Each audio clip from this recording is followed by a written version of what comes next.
Vamos estar iniciando nesse momento com a palavra abençoada da parte de Deus.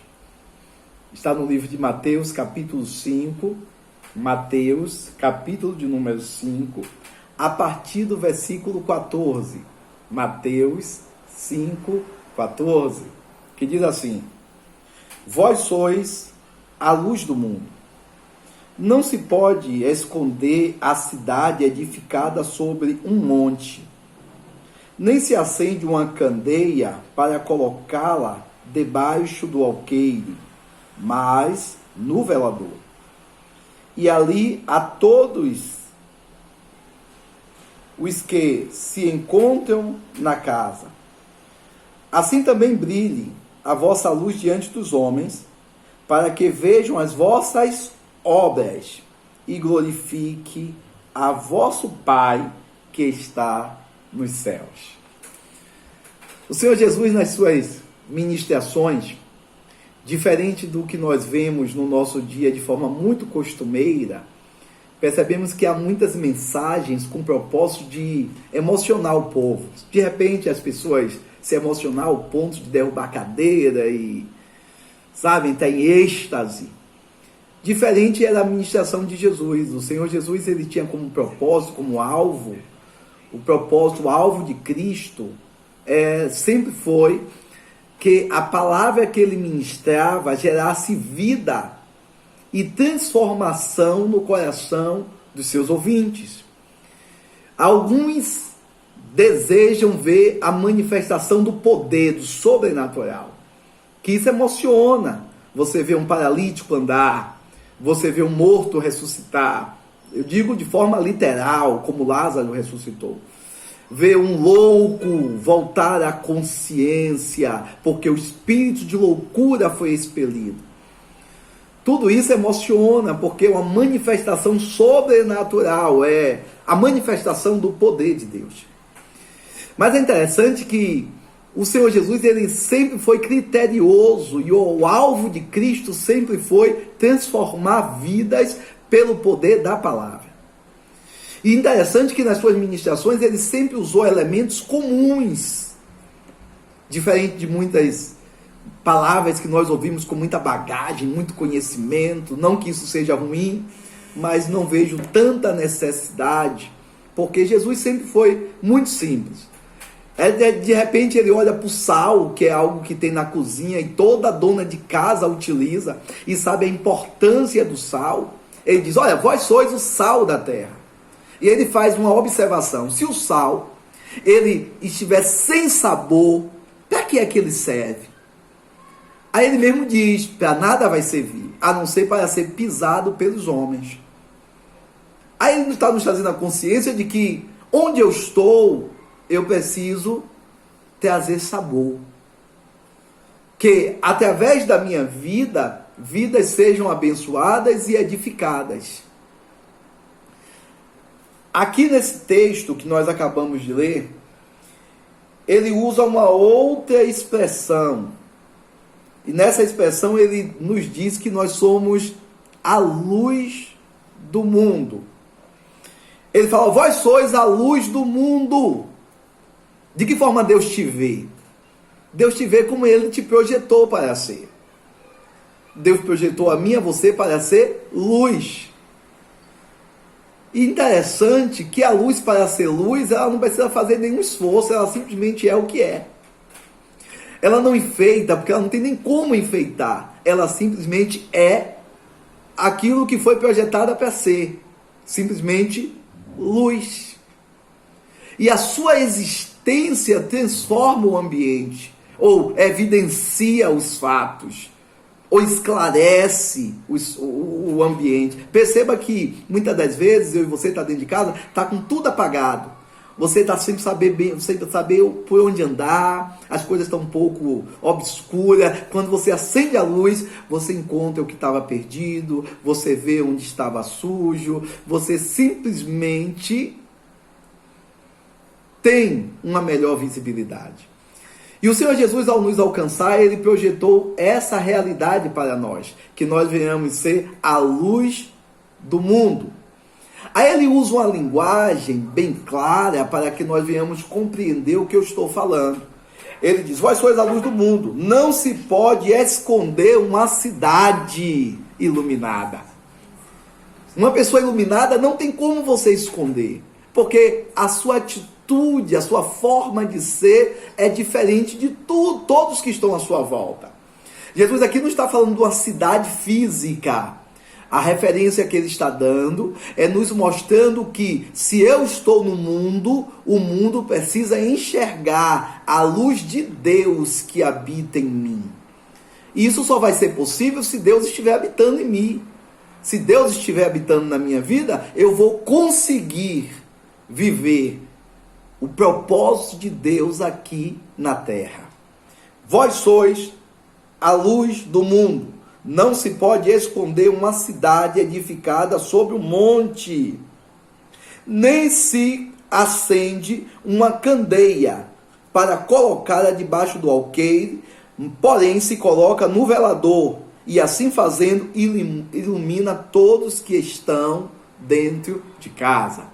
Perceba que o Senhor Jesus nos dá duas dimensões de entendimento. Uma importância de eu ser luz lá fora, e outra necessidade que eu tenho de ser luz dentro da minha casa. Interessante que percebemos que nós estávamos numa rotina em que do lado de fora se tornava mais propício sermos luz, porque tínhamos a preocupação social de ser visto. E alguns, sem nenhum critério, simplesmente deixava de ser luz, simplesmente era o que achava que deveria ser e logo se tornava uma referência de trevas. De repente tudo se para e Deus nos traz de novo para dentro de casa, mas agora com uma permanência maior. De repente, mesmo que eu queira sair para trabalhar, as empresas estão fechadas. Se eu for no mercado eu não posso demorar, se eu for na padaria eu não posso demorar. Tudo que eu estou fazendo na rua é em curto espaço de tempo. No momento está sendo assim. Minha maior permanência está sendo dentro de casa. O que é que eu estou aprendendo com Cristo nessa fase?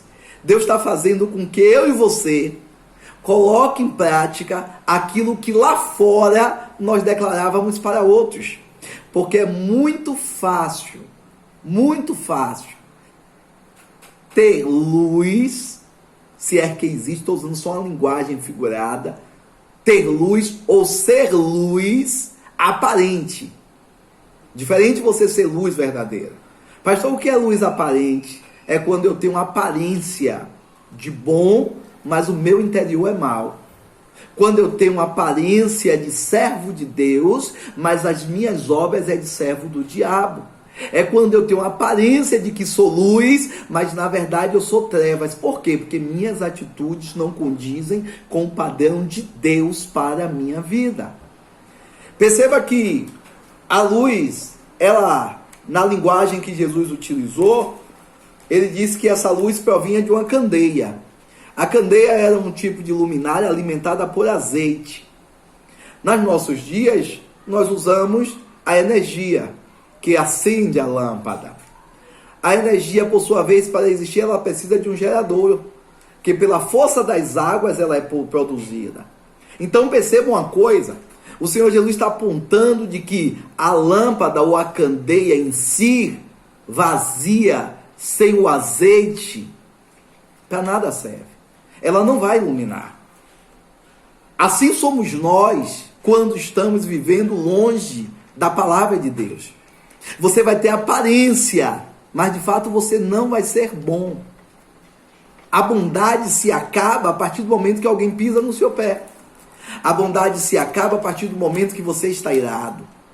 A bondade se acaba a partir do momento que você está tomado por um sentimento de dor, ou de tristeza, ou de decepção. Nós mostramos o lado mal, que na verdade existe, está, mas muitas das vezes nós camuflamos com um sorriso, com um abraço, com aparência. Mas quando nós voltamos para a palavra de Deus, nós percebemos que o que Deus quer é que eu seja de fato. Deus quer que você seja verdadeiro, verdadeira. Assim como você se esforça para ser agradável, ser luz lá fora, Deus quer que você seja luz e agradável dentro de casa. Assim como nós nos esforçamos para agradar quem está fora de casa, quem está na rua, nossos amigos, colegas de trabalho, Deus deseja que sejamos luz dentro de casa. E de que forma eu vou ser luz? Só se eu tiver azeite. Azeite representa a presença do Espírito de Deus. O Espírito de Deus na nossa vida, ele só vai se fazer presente se eu estiver firmado na palavra de Deus. Porque é a palavra de Deus que cria a possibilidade do homem se tornar luz. Sem a palavra de Deus original, sem a presença de Cristo, nós nunca seremos luz. Podemos ter aparência, mas Deus olha o nosso interior. A luz verdadeira, ela provém de Deus e por meio do Espírito Santo. Logo nós percebemos que ou a lâmpada, ela está sendo alimentada pela energia, pela corrente elétrica, ou ela vai estar, no caso da candeia, sendo alimentada pelo azeite. Mas é importante que eu compreenda isso. É impossível eu ser luz sem a presença do elemento correto, que é o Espírito Santo. O Espírito de Deus na nossa vida nos faz com que tenhamos um comportamento diferenciado. E é sobre isso que o Senhor Jesus está falando.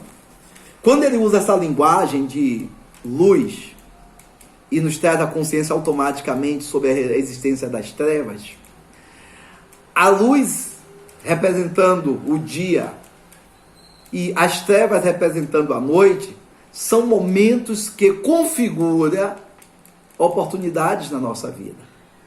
A treva representa o momento ruim que eu estou passando. O momento em que eu abro a janela, olho para fora e não tenho para onde ir, porque as portas estão fechadas, eu estou desempregado. As trevas representam o momento em que a enfermidade bate na porta e eu não tenho solução para ela. As trevas representam, ou a escuridão representa, o momento de tristeza ou decepção que eu sofri com alguém. A forma que eu vou lidar com essa multidão de sentimentos, esse vulcão que está em erupção dentro de mim, é que vai caracterizar se eu estou sendo luz ou se eu estou sendo treva. Se eu estou sendo um agente da luz ou um agente das trevas. Pastor, quando é que eu me torno um agente da luz? Quando eu, no momento da dor, da perda, da tristeza, da traição, da calúnia, da decepção, quando nesse momento eu trago à memória o ensinamento de Cristo e busco praticar. Aí eu vou estar sendo luz. Qualquer pessoa no seu lugar se vingaria. Mas você, por ser luz, você não se vinga, você olha por essa pessoa. Qualquer pessoa no seu lugar pagaria o mal com mal, porque lhe fizeram mal. Mas porque você é luz, você perdoa e não promove a vingança. Você não faz mal. É sobre isso que Jesus está falando, sobre o ser de fato. Quem sou eu? Eu sou luz ou sou trevas? Eu estou na luz ou estou nas trevas? A proposta de Cristo é que eu seja luz. Ele me projetou para ser luz. Ele me projetou para refletir diante dos homens o seu caráter e os seus sentimentos. Perceba que Deus é tão intenso na sua essência, que por mais pecador que o homem seja, no momento em que o homem se arrepende do Senhor, ele recebe o perdão. Não importa o que aconteceu, não importa o nível da transgressão, se ele confessar e deixar, a luz acende. O Senhor restaura ele, o Senhor se faz presente. E ele espera que eu e você seja da mesma forma onde eu estou, com as pessoas que eu me relaciono. Que eu não venha ser treva, que eu não venha permitir que as trevas tomem o meu interior ao ponto de comprometer o propósito original de Deus, de que eu preciso ser luz, luz na minha casa, luz no meu trabalho, luz na sociedade a qual eu faço parte, ser um canal de Deus. O hino que iniciamos o culto hoje é muito propício porque ele diz: a tua luz acendeu meu coração. E quando isso aconteceu, eu passei a enxergar no meio da escuridão. Aí o hino diz assim, ó: tua presença, tua fidelidade e graça me levantaram outra vez e me deram forças. E prosseguirei. Prosseguir para onde? Prosseguir sendo o que Deus projetou para que eu seja. É importante que você não permita que as circunstâncias da vida comprometam o projeto de Deus na sua vida. Tem pessoas que dizem assim: eu me cansei de ser bom, cansei de ser idiota, cansei de ser otário. Não, agora quem fizer leva, agora eu isolo, não quero nem ver. A questão é que quando você age assim, você deixa de ser luz. Porque as pessoas, para que conheçam a Deus, precisa conhecer primeiramente o Deus que você diz que serve. Porque, à primeira instância, o homem está desligado de Deus. A vez que todos pecaram e foram destituídos, desligados. Perderam o privilégio de estar diante de Deus, em comunhão com Deus. Agora que nós conhecemos a palavra de Deus, conhecemos o Senhor Jesus, e Ele é o padrão de conduta para nós, nós temos a oportunidade de fazer Deus conhecido às nações através de nós, através de mim, através de você. Nós temos a mesma oportunidade. Você pode ser luz onde você está. Você pode ser um agente de luz dentro da sua casa através do seu comportamento. Aí a Bíblia vai dizer, o Senhor Jesus diz: olha, para que as tuas obras sejam conhecidas, sejam vistas diante dos homens, e os homens glorifiquem a Deus através de você. É o propósito do Evangelho. É que através de mim, de você, as pessoas tenham uma referência de Deus e se aproximem de Deus. Mas como ela vai conhecer um Deus de amor se você não sabe o que é amar?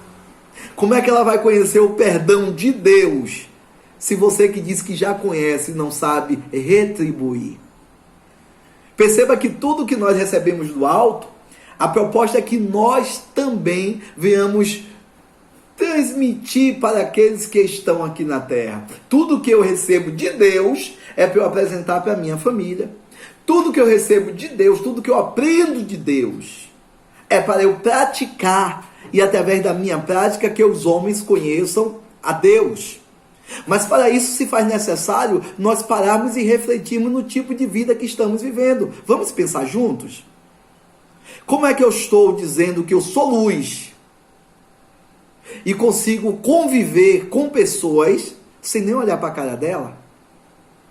Ou abrir a minha boca e dizer: eu não suporto essa pessoa, não desce na minha garganta, e depois eu vou abrir a boca para dizer: Jesus, eu te amo, ou orar o Pai Nosso, dizer: perdoa as minhas ofensas, assim como eu perdoo aquele que me ofendeu? De que forma? A verdade é, a presença de Deus na minha vida, primeiro começa me fazendo luz. E através da luz que há em mim, outras pessoas se tornarão luz por saber o caminho que deve trilhar.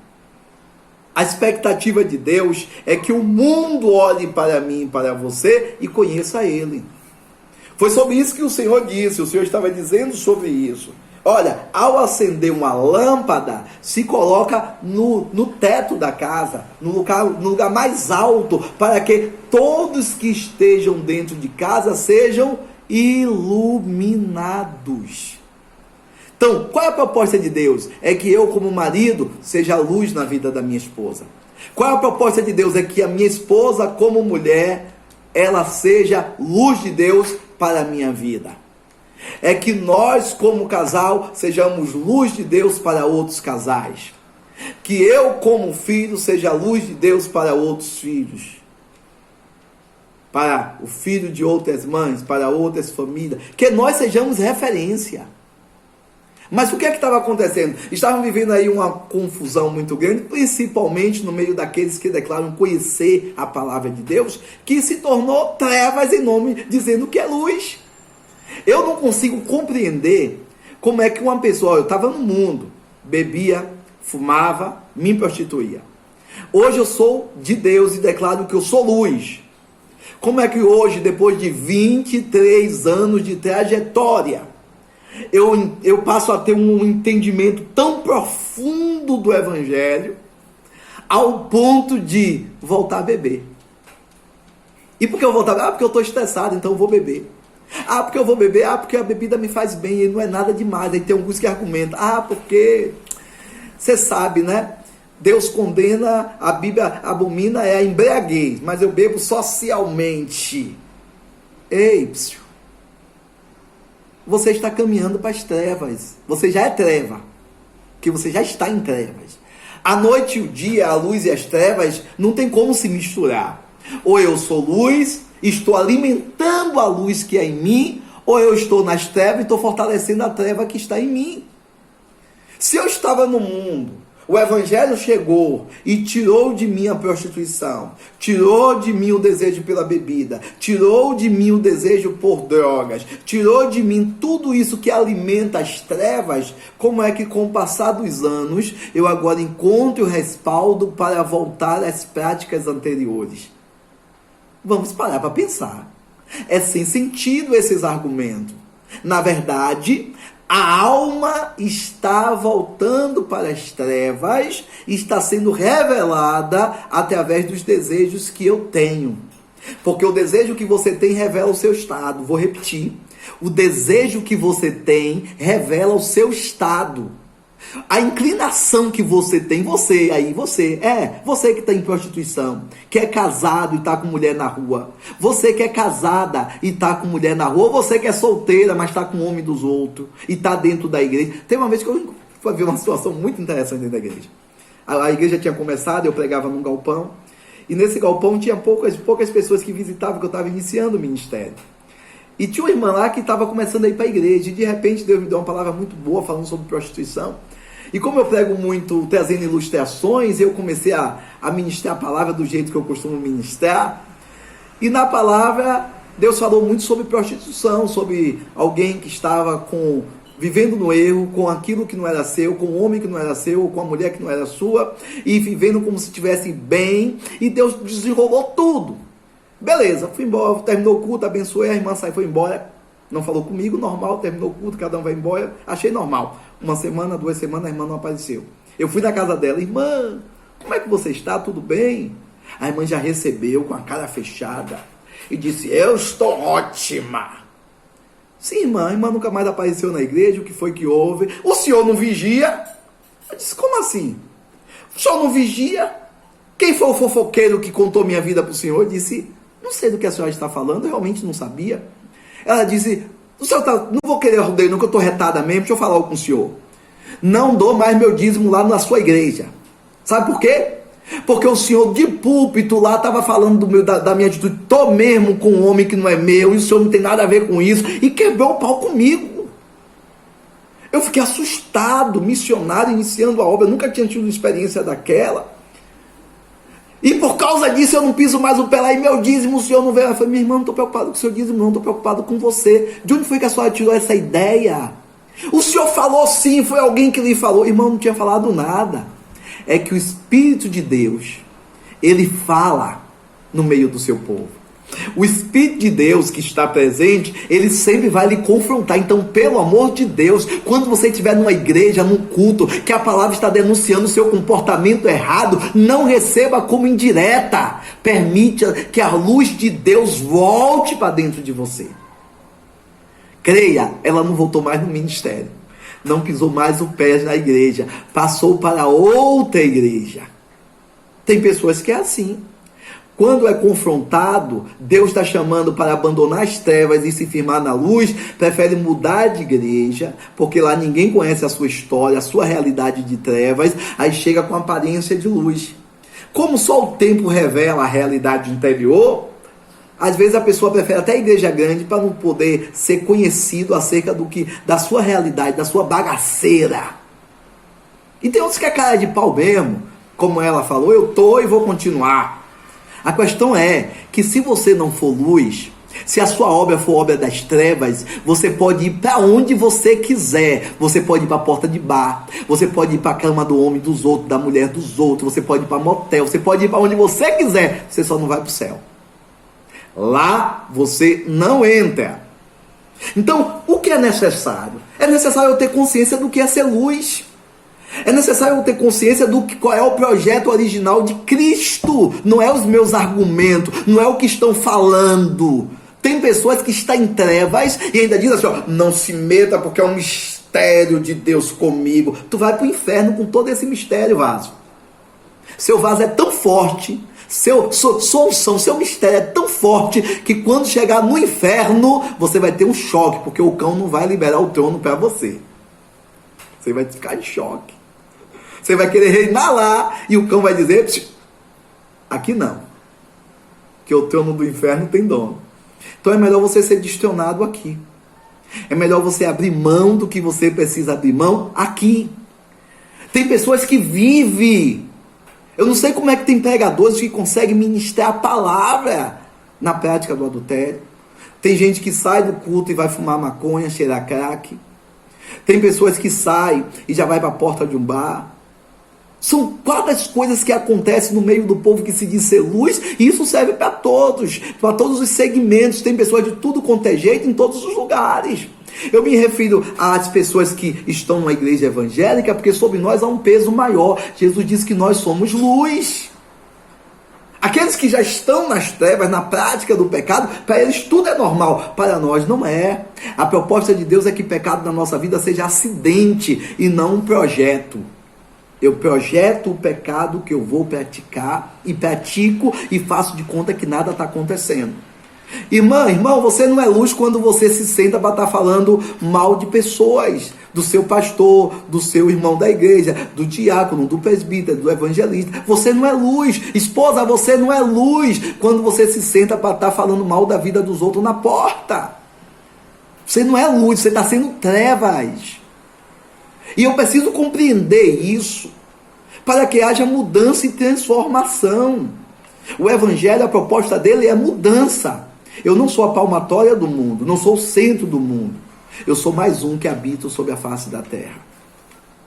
Que assim como na minha vida Deus tem um propósito, Ele tem na sua, Ele tem na do meu pai, da do seu pai, sua mãe, minha mãe, meu tio, sua tia, seus filhos, meus futuros filhos. Deus tem um propósito. E qual é o propósito de Deus? É que através de mim as pessoas conheçam o Deus que é luz. A luz de Deus seja conhecida diante dos homens através de mim, de você. Agora, pelo amor de Deus, eu não compreendo esse evangelho em que a pessoa está vivendo no pecado, sabe que está no pecado e continua agindo como se nada tivesse acontecendo. Pare! Ao invés de você ter um instrumento de luz, está sendo um instrumento de maldição. Porque as pessoas que estão se relacionando com você vai ter dificuldade de conhecer a Deus. Porque quando ela parar para pensar, o diabo vai trazer a mente dela. Olha, ele que é luz, olha o que ele está fazendo. Que crédito você tem diante de Deus ou do diabo? Você não tem crédito. Você é uma pessoa desacreditada. Não tem crédito. Por que desacreditada? Porque a sua atitude é trevas. Você perde todo o crédito. Interessante que a Bíblia diz assim, ó. Se o justo apartar-se de praticar a justiça e voltar às práticas da injustiça, a justiça que praticou não será lembrada. Não ache, não se engane pensando que o fato de um dia você ter tido vida com Deus, isso lhe dá respaldo para hoje você estar da prática do pecado. Tendo esse comportamento que não tem nada a ver com Cristo. Meu norte, o seu norte é Cristo. E você precisa compreender isso todos os dias. Se eu me desviar de Cristo, nada que eu faço para Cristo tem sentido. Ele diz que Ele é a videira e nós somos os ramos.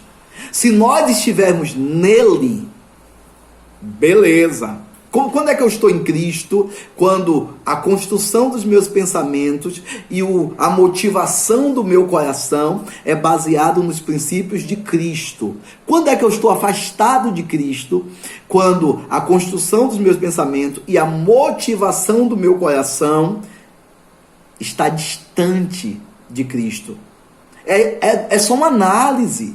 Até quando Paulo falou sobre a ceia, ele diz: analise-se o homem a si mesmo. Por que estamos nesse blackout? Porque foi necessário, de repente, termos 40 dias, uma quarentena, né? 15 dias, agora vai acontecer mais 15, dentro de casa. Será que Deus não nos parou para a gente refletir que tipo de cristão eu estou sendo? Quem foi que eu defraudei? Na mão de quem eu comprei e não paguei? Qual foi o golpe que eu já dei? Porque é um golpe. Qual foi a traição que eu pratiquei ou contra quem eu traí? Quem foi que eu traí? Com quem eu tenho me sentado para estar criticando, falando mal ou escarnecendo? Eu estou tendo tempo para pensar sobre mim. E tempo para começar consertando dentro de casa. Porque às vezes você está dentro de casa e você estava acostumado a ter obra de trevas, a não ser luz, a ser trevas, mas ter o nome de luz, porque eu sou cristão. Eu fico assustado quando eu vejo pessoas falar assim, eu não vou falar nada, sabe que há uma contenda, não sentou para resolver, está com o coração cheio de ódio, não tem humildade e equilíbrio para sentar e conversar para resolver. Aí diz: não, Deus mandou me calar porque é Ele que vai me justificar. A Bíblia diz assim, no que depender de vós, tenham paz com todos. No que depender de você, tenha paz com todos. Jesus fala um pouco mais no Sermão do Monte: bem-aventurados pacificadores, porque serão chamados filhos de Deus. Ser pacificador é promover a paz. Além de eu ter paz para mim, eu promovo paz. Quando é que eu promovo paz? Quando alguém chega irado para conversar comigo, criticando alguém, e eu paro, escuto a pessoa e falo: gente, vamos fazer uma coisa? O que é que a Bíblia nos ensina? Para que serve o perdão? Qual foi a pergunta de Pedro? Quantas vezes devemos perdoar? Só 7? Jesus disse: não só 7, mas 70 vezes 7. Perdão não tem limite. Para eu ser luz, eu tenho que ter luz dentro de mim para equilibradamente orientar. Mas às vezes eu só tenho luz quando a pessoa não tem nenhuma afetividade. Se quem estiver conversando comigo, tomado pelas trevas, os sentimentos ruins, se essa pessoa que eu amo, que eu alimento uma certa afetividade, vem até mim se desabafar, normalmente somos inclinados a concordar. Se fosse eu no seu lugar, eu faria assim, assim, assim, assim. Isso não é ser luz. Isso não é ser um ministro da luz. Isso é ser um agente de trevas. É interessante que na intimidade com os amigos é que nós revelamos o lado mais escuro que há dentro de nós. Sério, verdade. Entre amigos. Porque quando você está entre amigos, você que fala a sua linguagem, se é que pode chamar isso de amizade, porque a Bíblia fala algo interessante sobre Eva. Quando Eva e Adão peca, desobedece a Deus, Deus fala algo com ela quando ela diz: foi a serpente que me enganou. Aí Deus diz assim, colocarei inimizade entre você e a serpente. Se Deus diz que vai botar inimizade entre eles, vai romper aquele tipo de relação, vai romper com aquele tipo de relacionamento, é porque antes existia. Eva, ela tinha um hábito no jardim de conversar com a serpente. A serpente era amiga dela. E automaticamente o veneno da serpente fez com que ela perdesse a presença de Deus. Assim é comigo e você. O veneno da serpente, além de sair de você, precisa sair da pessoa que está convivendo com você. Não monte uma mesa para distribuir o veneno da serpente, porque você vai estar sendo trevas. Um ministro, um agente das trevas. Deus deseja que você seja luz. Deus te projetou para você ser luz. Mas para você ser luz, você tem que identificar qual é o espírito que está lhe alimentando. Você diz que é o Espírito Santo, então sua atitude tem que denunciar a presença desse Espírito que é santo.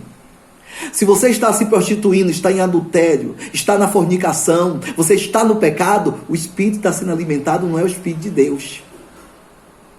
Se você está na mentira e no engano, o Espírito que está lhe alimentando não é o Espírito de Deus. Se você está na bebida, nas drogas, o Espírito que está lhe alimentando, está forte na sua vida, não é o Espírito de Deus. E você precisa ter essa consciência. Eu estou com o diabo. Eu estou sendo alimentado pelos espíritos malignos e eu preciso romper com as trevas. Eu preciso voltar a ser luz. E para eu voltar a ser luz, eu vou ter que abandonar o que eu estou praticando. Aquele ou aquela que está no adultério vai apartar-se do adultério. Quem está na fornicação vai deixar de fornicar. Quem está enchendo a cara de cachaça vai deixar a bebida. Que a proposta de Deus é: não vos embriagueis com vinho, mas enchei-vos do Espírito Santo. Você pode ser cheio do Espírito Santo. O Espírito Santo deseja que você esteja transbordando da presença dele. É só uma questão de decisão. Seja a luz que a sua família precisa. Seja a luz no seu casamento. Ei, esposa, seja a luz para seu marido. Ei, marido, seja a luz para a sua esposa. Filhos, seja a luz para seus pais. Pastor, como é que eu faço isso? Abre a boca. Fale da palavra, mas pratique a palavra. Você e eu, nós precisamos praticar. Chega uma hora que Deus precisa nos parar para a gente refletir o caminho que estamos trilhando, sabia? E foi isso que aconteceu. Eu vejo dessa forma. É a forma que eu estou enxergando tudo o que está acontecendo. É Deus dando uma oportunidade a todos nós, seres humanos, de repensar a nossa trajetória. Deus te projetou para ser luz, não só do lado de fora, mas também dentro de casa. Ser luz é você disseminar a palavra de Deus e não a vida dos outros. Ser luz está edificado sobre um monte e ser visto. E o que as pessoas às vezes fazer bem para elas é você ter atitudes e comportamento cristão. Você precisa se basear em Cristo para viver. Nós precisamos. E a proposta de Cristo é essa, é que você e eu, as nossas obras sejam vistas pelos homens. Essa fala que muitos dizem: ninguém tem nada com minha vida. Tem sim. Você é um ser social. Deus te criou para você ser referência na terra. Você pode ser referência de Deus, como servo de Deus, ou você pode ser uma referência de um vaso cheio de espírito maligno, cheio de prostituição, cheio de enrolação, cheio de falcatruas. Você pode. Basta você querer. Tudo parte do querer, da força de vontade. Você escolhe se você vai ser luz ou trevas. Que a luz de Deus ilumine a sua mente. Que a luz de Deus abra o seu entendimento. Mas não é de forma mística, não. Para com essa viagem de misticismo.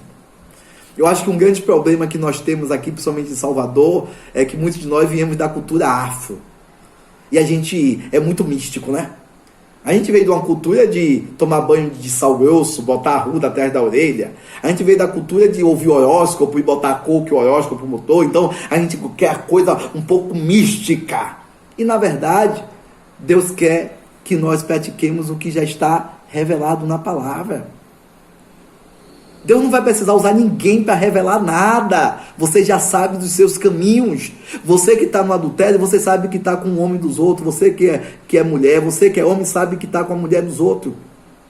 Você que está na prostituição, pelos becos, pegando uma e pegando outra, você sabe que você está errado. Não precisa Deus usar ninguém para revelar o que já está revelado para você. Você que compra e não paga, é caloteiro, você sabe do seu estado. É só você ver as pessoas que você fica se escondendo porque está devendo há tanto tempo e não paga. Toma vergonha na cara. O Evangelho nos dá uma oportunidade de mudança de verdade. E você pode mudar. Só basta você querer.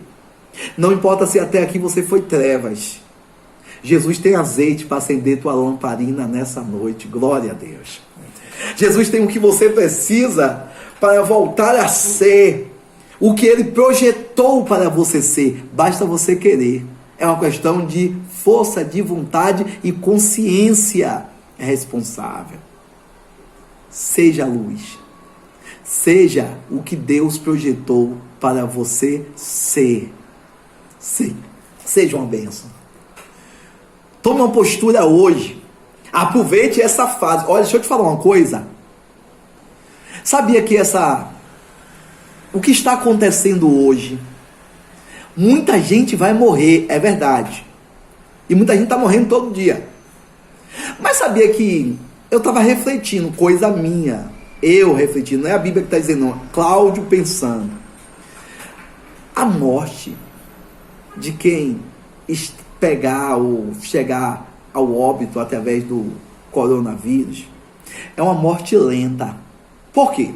Primeiro a pessoa fica infectada. Ao estar infectada, a pessoa vai passar o flagelo da doença. Isso é tempo que ela está tendo.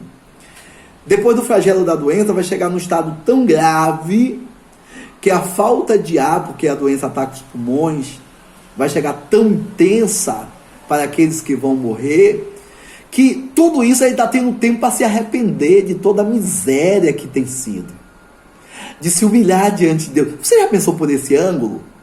Que tem gente que é tão duro, tão ordinário, tão miserável, que só uma situação trágica para ele fazer uma introspecção e clamar a Deus.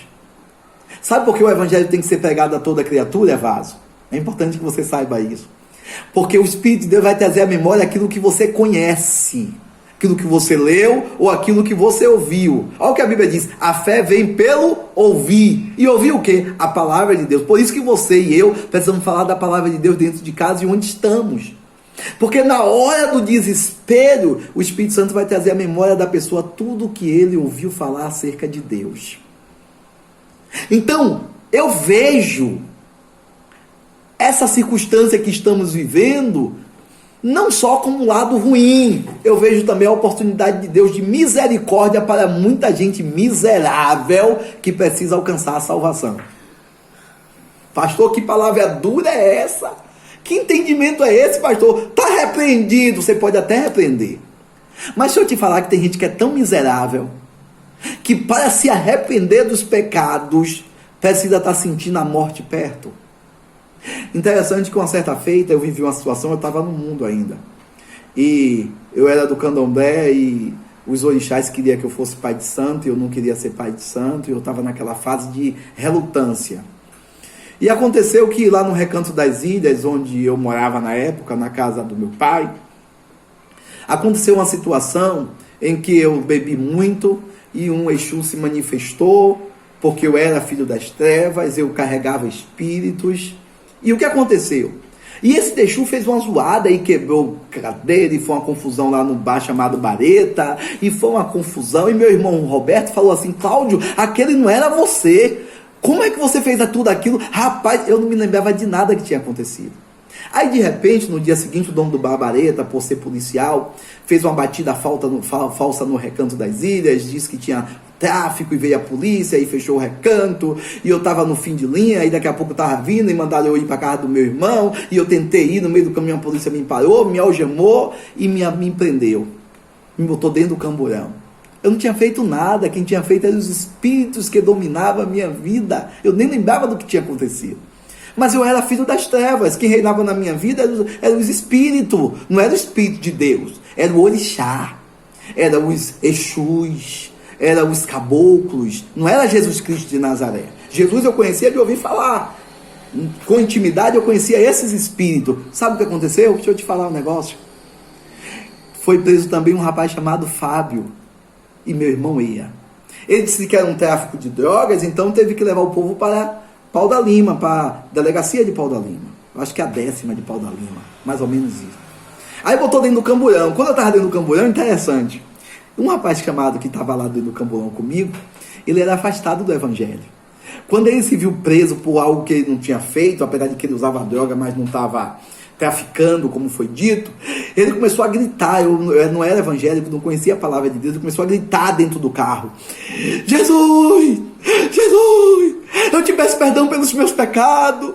Jesus, se o Senhor me livrar dessa, eu deixo as drogas, eu deixo os bichos e eu vou te servir, eu vou te ser fiel. Meu irmão, foi uma oração tão intensa, tão profunda, mas tão profunda, tão verdadeira, que quando chegou na 10ª de Pau da Lima, lá estava um conhecido dele, policial, e liberou ele. É brincadeira? E eu fiquei lá, caí numa sapeca sem ter feito nada, irmão. Passei uma noite, dormi na Tóxico, lá nos barris, naquele núcleo que tem lá dos barris, porque disse que era um traficante. Dormi na cela, sem ter feito nada. Porque os espíritos que habitavam em mim não eram o Espírito de Deus, eram os espíritos, eram os orixás, eram os caboclos, eram aqueles que se dizem santos e não são de fato. Mas o que me chamou a atenção foi que Fábio recebeu o livramento de Deus com o clamor que fez, porque ele conhecia o caminho, só não estava nele, mas ele conhecia a porta. E porque ele ouviu falar, ele chegou aí para a igreja, ele conhecia a palavra de Deus. Na hora do desespero, ele lembrou-se da misericórdia de Deus. Pasme com o que eu vou lhe dizer. Muita gente vai morrer por causa desse flagelo. Mas muitas pessoas vão morrer salvo, viu? Tem pessoas que você nem imagina que vai morrer salvo. Sabe por quê? Porque na hora da dor, na hora do desespero, vai pedir perdão a Deus e vai entregar a alma a Cristo. A vez que pela graça sois salvo por meio da fé, isso não vem de vós, é dom de Deus. E por que é dom? Porque é um projeto de Deus. A vontade de Deus é que ninguém se perca, mas que todos cheguem ao conhecimento da verdade. E eu preciso compreender isso, que até nisso Deus tem misericórdia. Pastor, como é isso? Eu vou botar a mão na cabeça. Você quer dizer que tudo isso também reflete a misericórdia de Deus? Sim, para aqueles que vão ser salvos. Para aqueles que vão trazer à memória a palavra de Deus e vão se arrepender dos seus pecados. Você que está em contenda, você que não está bem com alguém, pede logo perdão. Porque de repente nessa leva tu vai. Tu não sabe. Eu não sei se eu vou. E se Deus quiser me levar, eu quero ir em paz. Paz na minha consciência e paz com as pessoas que estão à minha volta. Não espere o mal acontecer para botar a vida em ordem. Aproveite essa oportunidade e já põe a sua vida em ordem. Seja o que Deus te projetou para você ser. Seja a luz, seja uma bênção. Que a graça de Deus conduza a sua vida e inspire a construção de todos os seus pensamentos. Seja a luz. Aproveite tudo isso que está acontecendo e ao invés de ficar com medo, tenha temor. É diferente. Tenha temor. Fala, meu Deus, o Senhor está me dando uma oportunidade de refletir. Porque é interessante que até os bares tiveram que fechar as portas. O prostíbulo, a casa noturna, para quem gostava de frequentar casa noturna, está fechada. A boate está fechada. Percebe? Que isso também tem a mão de Deus nos chamando à consciência. Pastor, então foi Deus que trouxe o coronavírus? Não estou dizendo isso. Estou dizendo que todas as coisas cooperam conjuntamente para o bem daqueles que amam a Deus e que entendem o propósito para o qual Deus o criou. É importante que você entenda isso. Não estou dizendo em momento algum que foi Deus que trouxe, mas se está aí, foi permissivo. Deus permitiu que acontecesse. E por que Deus permitiu? Não é que Deus projetou, é que o pecado do homem tem trazido morte. O seu sofrimento, você é culpado. O seu flagelo, as suas perdas, os seus fracassos, você é responsável. O estado que você está vivendo, você é responsável. A vida é sua. Seja a luz. Permite que Cristo ilumine a sua mente. Permita que Cristo conduza os seus passos. Permita que Cristo seja Senhor de todas as áreas da sua vida. Que essa circunstância que estamos vivendo, você tenha uma leitura saudável. Eu estou tendo uma leitura saudável. Muito boa. Tem me ajudado muito. Tudo isso que está acontecendo, que para mim tem sido um transtorno, Assim como tem sido para você, mas no meio do problema eu estou tirando lições valiosas, preciosas. Estou enxergando o mundo de uma forma muito gostosa, muito saudável. Porque todas as coisas cooperam para o meu bem e eu entendo isso. Ainda que as circunstâncias não tenham sido provocadas por mim. Entende? Mas o mal que está acontecendo, eu tenho que tirar o lado bom. Sabe quando você vai tratar um peixe? Já estou terminando. A carne do peixe é gostosa, sim ou não? Sim. Quem aqui come espinha de peixe? Ninguém, a gente joga fora, não é verdade? A muqueca de peixe, nós baianos, eu mesmo amo muqueca de peixe. Peixe frito, peixe assado, peixe muqueca, amo. Mas para eu comer o peixe, eu vou ter que tirar a escama. Vou ter que tirar toda a imundícia que está dentro dele. Depois que eu tiro toda a imundícia que está dentro dele, eu ainda tenho que botar ele no limão para tirar aquele mau cheiro, tirar toda aquela mística do peixe. E depois que ele já está bem tratado, bem limpo, agora eu vou botar o tempero para levar no fogo para depois comer. E quando eu vou comer, ainda tem parte que eu jogo fora. Tipo, as espinhas eu jogo fora. Que você tire o lado bom. O que é o lado bom? É a carne, é aquilo que nutre. Sabe o que é que vai te colocar de pé? Sabe de que forma você vai ser vencedor ou vencedora? Se você conseguir enxergar o lado bom de tudo isso. Pastor, mas eu estou doente. Tira um lado bom nessa história aí, vai. Pastor, eu estou endividado. Tira o lado bom. Está na hora de você aprender a ter uma nova leitura acerca da sua vida. Deus te abençoe. Que essa palavra gere vida. Que Deus te abençoe. Eu desejo que você seja uma bênção. Que a luz de Deus norteie a sua vida e prospere o seu caminhar.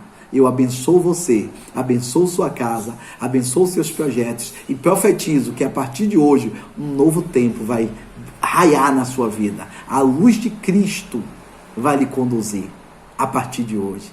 Que toda a treva seja dissipada e que a graça de Deus seja abundante na sua vida. Que Deus te abençoe, em nome de Jesus.